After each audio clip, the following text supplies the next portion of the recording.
बिस्मिल्लाहिर्रहमानिर्रहीम, अस्सलाम वालेकुम, welcome back to my channel.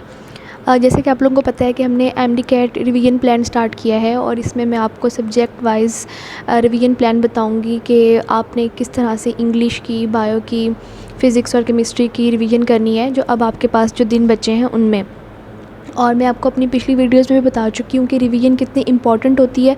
Revision करने से जितनी भी चीज़ें हैं वो आपकी परमानेंट मेमोरी में आ जाती हैं और फिर वो आपको भूलती नहीं हैं। और अगर आप लोग रिवीजन नहीं करेंगे तो एमडी कैट के दिन जब आपने इतनी ज़्यादा चीज़ें एक साथ रिटेन करनी होती हैं तो रिवीजन के बगैर आपको वो सारी चीज़ें भूलना शुरू हो जाती हैं और पेपर के दौरान आप मिस्टेक्स करते हैं। अच्छा, इंग्लिश का हम स्टार्ट करते हैं। इंग्लिश का अब जैसे कि अब पेपर बनना है प्रोविंशियल लेवल के ऊपर, तो इस टाइम जो मैं आपको फॉर्मेट बता रही हूँ पेपर का वो यूएचएस का पेपर है।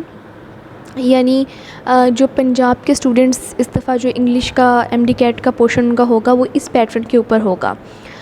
तो अगर आप देखें तो यहाँ पर सबसे पहले आपको क्वेश्चन होता है फिल इन द ब्लैंक्स का, यानी आपको ब्लैंक्स दी जाती हैं और उनमें आपने अप्रोप्रिएट वर्ड चूज़ करके उसको टिक करना होता है। तो आप ये देखें कि इस क्वेश्चन में असल में आपको टेस्ट किस चीज़ पे किया जा रहा है, यानी आपकी वोकैबुलरी चेक की जा रही है कि आपको कितना वर्ड्स का मीनिंग आता है और आप कितना अप्रोप्रिएट वर्ड वहाँ पर चूज़ कर सकते हैं। यानी अगर आप ये देखें तो आपको अगर पूरा पीछे से आपने सेंटेंस पढ़ा है और उसके बाद आपने एक वर्ड उसके अंदर लिखना है तो ऑब्वियसली अगर आपको जो 4 ऑप्शंस दिए गए हैं उन चारों का मीनिंग पता होगा, उन चारों का सिनोनिम पता होगा, तभी आप लोग उसको फ़िट कर सकेंगे सेंटेंस में। तो ये जो पहला क्वेश्चन है जिसमें आपके पास आलमोस्ट 7 to 8 क्वेश्चंस आ सकते हैं, वो आपके वोकैबुलरी से रिलेटेड है। तो इससे आपको अंदाज़ा हो जाना चाहिए कि वोकैबुलरी का कितना ज़्यादा पोर्शन आएगा और वो इम्पॉर्टेंट भी है काफ़ी। दूसरा जो क्वेश्चन इंग्लिश के पोर्शन में होता है वो आप देख रहे हैं कि उसमें आपको 4 ऑल्टरनेटिव सेंटेंसेस गिवन होते हैं और उसमें से जो सही सेंटेंस होता है वो आपने चूज़ करना होता है। अब ये जो क्वेश्चन है ना, ये जो पार्ट है, इसमें आपका हर चीज़ कवर हो जाती है। इसमें आपके रूल्स भी कवर हो जाते हैं, इसमें आपके टेंसेस भी कवर हो जाते हैं और जो बाकी चीज़ें हैं जैसे प्रेपोजिशन है और पंक्चुएशन है, ये सारी चीज़ें आपकी इसमें कवर हो जाती हैं इस क्वेश्चन में। तो अब इस क्वेश्चन को जब आप लोग पास्ट पेपर से पढ़ेंगे तो आपकी प्रैक्टिस भी हो जाएगी और आपको ये भी पता चल जाएगा कि इस क्वेश्चन में उन्होंने जितने भी इंग्लिश के सिलेबस के जो जितने भी एस्पेक्ट्स थे, यानी प्रेपोजिशन था और पंक्चुएशन था, टेंसेस था और जो बाकी जो रूल्स हैं डिफरेंट, उन सबको इन्होंने इसमें कवर किया है। थर्ड जो पार्ट है एमडी कैट इंग्लिश का, उसमें आपने एरर स्पॉट करना है। यानी आपको जो सेंटेंस दिया गया है उसमें कुछ पार्ट जो हैं वो अंडरलाइन हुए हुए हैं, जैसे आप यहाँ पे देख सकते हैं option A, B, C, D. तो अब आपने ये देखना है कि इसमें से कौन सा पार्ट जो है वो उसमें मिस्टेक है। अब आपको ये कैसे पता चलेगा कि इस पार्ट में मिस्टेक है? तो ऑब्वियसली जब आप लोगों ने टेंसेस किए होंगे, रूल्स अच्छे से पढ़े होंगे और सारा जो मतलब इंग्लिश का सिलेबस है वो अच्छे से प्रिपेयर किया हुआ होगा, तो तब आपको इजीली पता चल जाएगा कि इस पार्ट में मिस्टेक है और यहाँ पे इस तरह नहीं बल्कि और तरह से आना है। तो ये तो मैंने आपको एक पैटर्न बता दिया उन स्टूडेंट्स के लिए जिन्होंने पंजाब का एमडी कैट देना है, यूएचएस का एमडी कैट देना है, क्योंकि मैंने ख़ुद पहले इसी पैटर्न पर ही तैयारी की थी। यानी जब मैं फ़र्स्ट ईयर सेकंड ईयर में थी और तब से ही मैंने एमडी कैट की तैयारी शुरू की हुई थी, तो मैंने इसी पैटर्न के ऊपर ही तैयारी की थी। तो इस वजह से मुझे इस पैटर्न का अंदाज़ा है। जो बाकी प्रोविंसेस के स्टूडेंट्स हैं वो अपने जो प्रोविंस के पास पेपर्स हैं, जो भी प्रोविंशियल यूनिवर्सिटी उनके पेपर बनाती है, वहाँ से वो देखें कि क्या पैटर्न है और उसी पैटर्न के अकॉर्डिंग तैयारी करें। अच्छा, तो अब मैंने आपको पैटर्न बता दिया पेपर का। अब मैं आपको बताती हूँ कि आपने रिवीजन किस तरह से करनी है। आलमोस्ट आपके पास अब तो 1 महीना भी नहीं रह गया, 1 महीने से भी कम टाइम रह गया है, ठीक है। तो अब सबसे पहला पार्ट है वोकैब, आपने किस तरह से प्रिपेयर करनी है। अगर किसी बच्चे ने अभी तक वोकैब को नहीं पढ़ा तो अब भी अगर वो स्टार्ट करे तो उसकी वोकैब प्रिपेयर हो सकती है। अब आपने करना किस तरह से है, आपने कोई भी वोकैब की बुक लेनी है।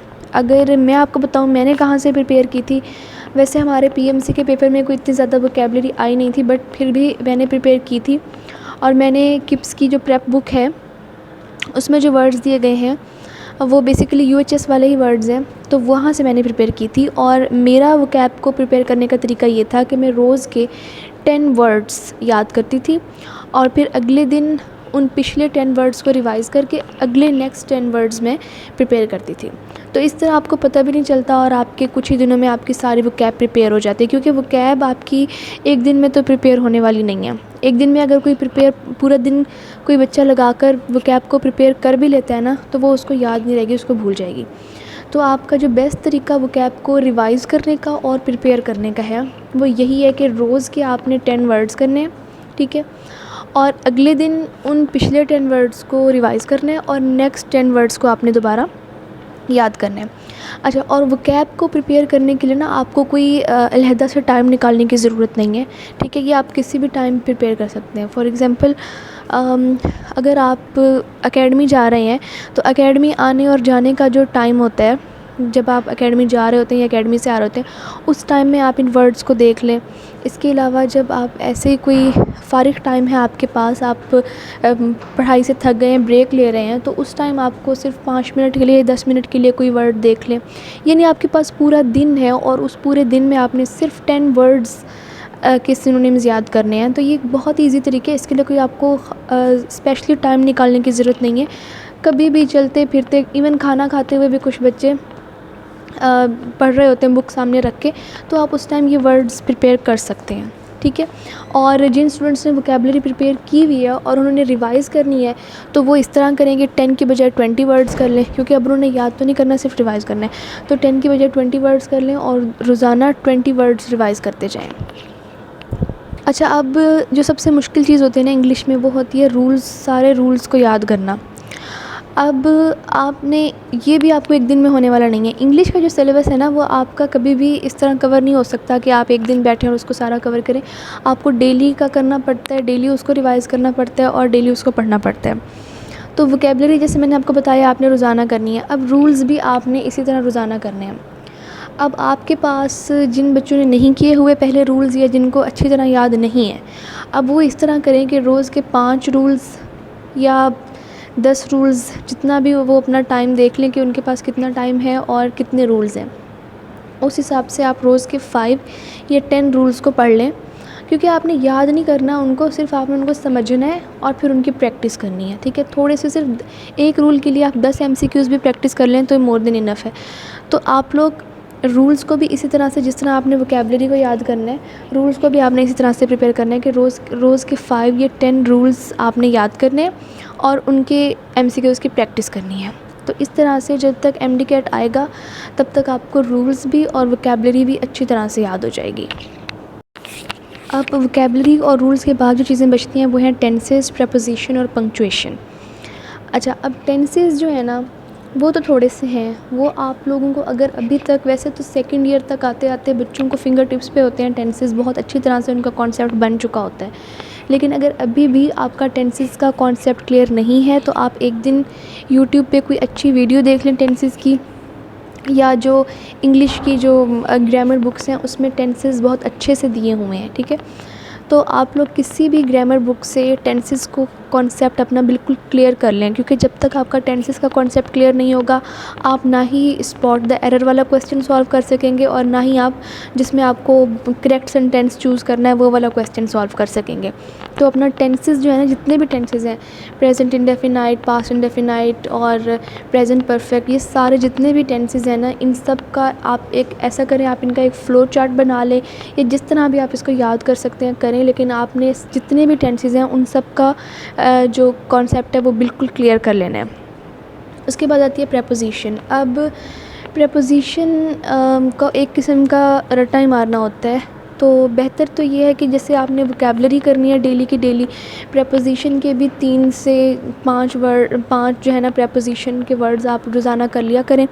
बाकी जब आप लोग रूल्स करेंगे ना तो प्रीपोजिशन के भी अलग से रूल्स होते हैं, तो रूल्स जब आप करेंगे तब भी आपको प्रीपोजिशन प्रिपेयर हो जाएगी।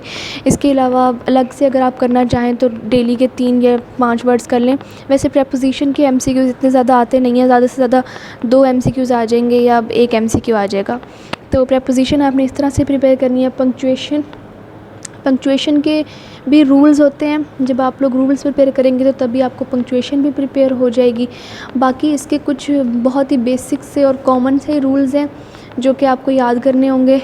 और कोई इतना ज़्यादा मुश्किल नहीं है पंक्चुएशन। ये भी आप किसी एक दिन बैठ के टेंसेस को भी और पंक्चुएशन को भी अच्छी तरह से समझ लें तो बस उसके बाद आपको ये करने की ज़रूरत नहीं पड़ेगी। उसके बाद आपको सिर्फ रूल्स और वोकैबुलरी प्रिपेयर करनी पड़ेगी। अब ये मैंने आपको बताया एमडी कैट के लिए इंग्लिश का रिवीजन प्लान, और अगर आप इस रिवीजन प्लान के अकॉर्डिंग अपनी तैयारी करते हैं ना तो फिर आपको जो लास्ट डे होगा ना जिसके अगले दिन आपका एमडी कैट होगा, उस दिन आपको इंग्लिश रिवाइज़ नहीं करनी पड़ेगी। आपकी वोकैबुलरी वैसे ही डेली बेसिस पर प्रिपेयर्ड होगी, आपके रूल्स भी डेली बेसिस पर प्रिपेयर होंगे और टेंसेस और पंक्चुएशन भी आप कर चुके होंगे।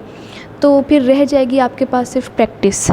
तो प्रैक्टिस आपकी मर्ज़ी है, आप डेली बेसिस पर करते जाएं, क्योंकि जैसे अब आपने वोकैबुलरी के वर्ड्स रोज़ाना करने हैं तो अगर आपके पास टाइम बचता है तो आप उनकी प्रैक्टिस भी कर लें, ठीक है।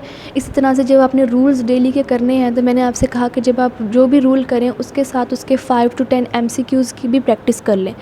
जितनी ज़्यादा आप प्रैक्टिस करेंगे उतना ज़्यादा आपका कॉन्सेप्ट क्लियर होता चला जाएगा।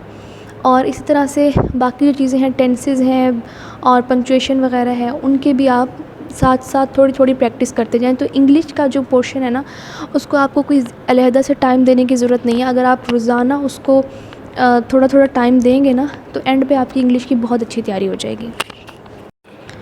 तो आज की वीडियो यहीं तक थी जिसमें मैंने आपको इंग्लिश के लिए रिवीजन प्लान बताया है। अगर आपका इससे रिलेटेड कोई भी क्वेश्चन है तो आप कमेंट्स में ज़रूर पूछें, और इसके अलावा बाकी सब्जेक्ट्स की जो होगी रिवीजन प्लान वो इंशाल्लाह मैं साथ साथ शेयर करती जाऊंगी। बेस्ट ऑफ़ लक, अल्लाह हाफ़िज़।